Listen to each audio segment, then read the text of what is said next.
Hi, this is Greg Hoffman with your Apogee Morning Report, January 18th. We have a couple things to discuss this morning. Number one, the Sears Home Appliance Repair Program on ShareSale is closing on January 31st. The affiliate channel just never worked out for them, so we are encouraging affiliates to make sure they are part of the Sears Parts Direct program, which has been on ShareSale for many years and will continue to be on ShareSale as a top 100 Power Rank member.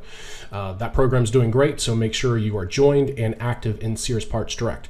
The other thing, we published an anonymous case study on our Apogee blog last week, and I want you to check it out because we are definitely looking to add more management tune-ups in 2018 for merchants that don't need affiliate management long-term. They just have affiliate managers that need a little bit of extra education and some infrastructure changes into the affiliate program. And that case study astonished all of us. We worked with this anonymous client in Q4 and we had incredible results. So if you know any merchants that need a little bit of extra help, but not necessarily long-term affiliate management and recruiting, please refer them our way. We would love to do more this year. And that is about it. Thank you very much. We'll have another one next week.